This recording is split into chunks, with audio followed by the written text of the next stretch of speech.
Éric Frances, bonjour et bienvenue sur le plateau de télé du salon Stratégie Client. Bonjour. Vous êtes le directeur commercial pour l'Europe du Sud de eGain.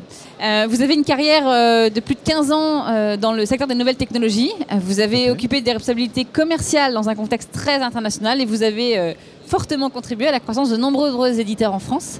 Alors, eGain, c'est quoi et qu'est-ce que vous faites chez eGain et depuis quand vous êtes chez eGain? Alors, j'ai rejoint eGain il y a 2 ans pour monter les activités en Europe du Sud. Donc, eGain est un éditeur de logiciels américain spécialisé dans l'engagement client digital.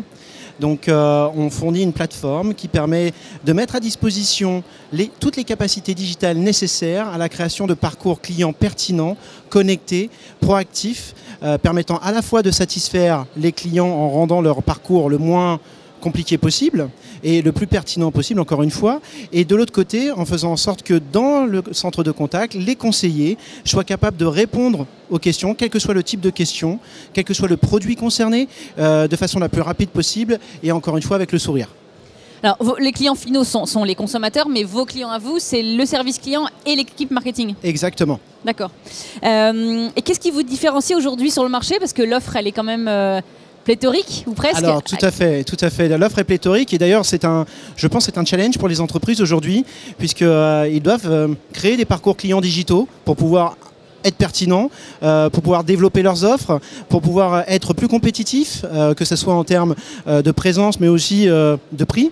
Donc du coup, pléthore de solutions, faire des choix tactiques, choix stratégiques. Donc nous, on se positionne vraiment du côté stratégique. On fournit une plateforme, encore une fois, avec toutes les capacités digitales nécessaires. Donc ça passe par la mise en place de la gestion des emails entrants et sortants. Ça passe aussi le chat, le vidéo chat, l'assistant virtuel, le self-service, très important le self-service. Bien entendu aussi avec des outils pour le centre de contact, donc pour faire en sorte que les opérations soient gérées, on va dire de façon plus business et moins technique, faire en sorte qu'on s'adapte à la géographie, qu'on s'adapte à l'activité ou au silo, et bien entendu s'assurer que dans tout ça, il y ait une pertinence, il y ait une réponse qui soit donnée en temps et en heure, dans les bons termes, au bon moment, sur le canal qui va bien, parce qu'aujourd'hui c'est le client qui décide. Et vous n'êtes pas 100% en digital, enfin, ça rayonne aussi dans tout ce qui est magasin physique et hors digital pur. Tout à fait, puisqu'en fait on voit que le digital impacte le magasin et de toute façon vous avez des solutions digitales dans le magasin et les clients rentrent dans la boutique avec des appareils mobiles.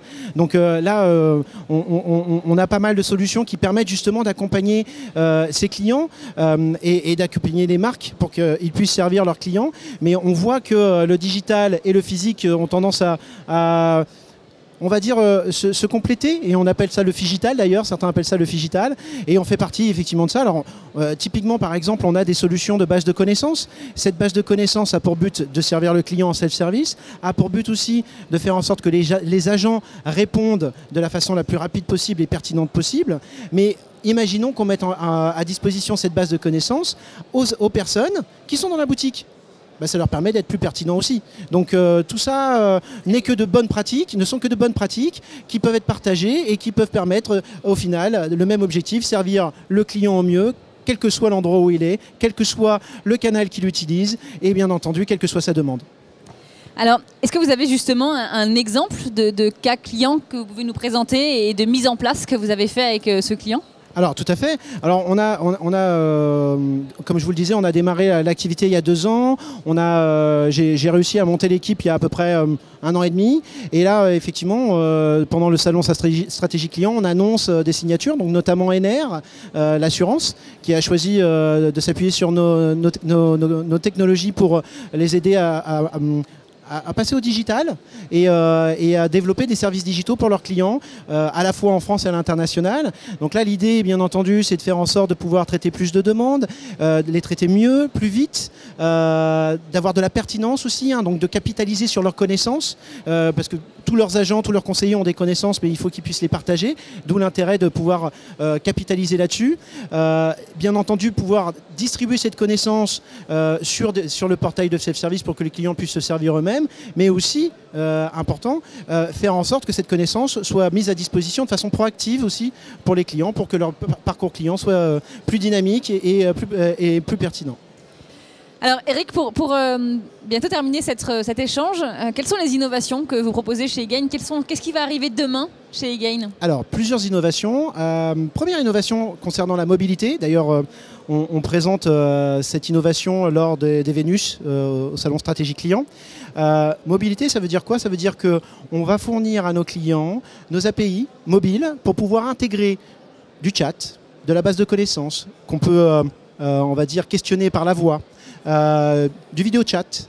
On va pouvoir aussi mettre du co-browsing ou un assistant virtuel dans des applications mobiles, d'accord, directement dans les applications de nos clients. Alors pour ce faire, deux façons de procéder. Soit ils utilisent notre application mobile, exemple, et construisent à partir de cette application test leur propre application, soit ils utilisent nos API pour intégrer le meilleur de la relation client digitale dans leur propre développement. Vous êtes sur un modèle à la performance ou comment ça se passe? Alors, on a différents types de fonctionnement. Premier type de fonctionnement, c'est traditionnel en licence. Deuxième type de fonctionnement, c'est la souscription dans notre data center, dans notre cloud. Et puis après, derrière, effectivement, on peut avoir des systèmes de partenariat qui peuvent être mis en place avec nos clients, suivant, on va dire, les prérogatives business qu'ils ont. Alors, juste pour conclure, c'est quoi, vous, votre vision de la relation client dans les 5 ans, 10 ans à venir? Alors, je pense qu'on est au début de grandes mutations. On voit les objets connectés qui arrivent, on voit les interactions qui se multiplient, qui s'accélèrent. Le temps s'accélère énormément. Donc la relation client va devoir s'adapter. Et il va falloir avoir plus de canaux ouverts, être plus pertinent, être capable d'automatiser, être capable aussi de faire la différence sur le service. Et ça, c'est, je pense, quelque chose qui, au-delà du produit qu'on va designer, au-delà du prix qu'on va mettre en place, le vrai différenciateur, c'est comment on va aider le client à utiliser ce produit ou ces services. Et là, c'est là où les sociétés vont se battre. Et d'ailleurs, on parlait d'innovation. Une autre innovation qu'on met en place, c'est le Customer Journey Optimization. Donc, c'est un outil qui va permettre, via de l'analytique, de suivre tous les parcours clients et de pouvoir analyser là où ces parcours clients deviennent compliqués pour les rendre plus simples en faisant des interventions ciblées. Donc là, modéliser les parcours, intervenir, voir l'impact de ces changements et s'assurer que l'effort client au global soit le plus faible possible. Et c'est d'ailleurs pour ça qu'on a aujourd'hui, on va dire, un petit mojo qui s'appelle Easy with eGain, parce qu'on pense que tout est dans la simplicité et que la technologie doit être invisible et que la simplicité doit être roi. Ou reine, plutôt. Belle conclusion. Eric Frances, merci beaucoup. Et puis bon salon à eGain. Merci beaucoup.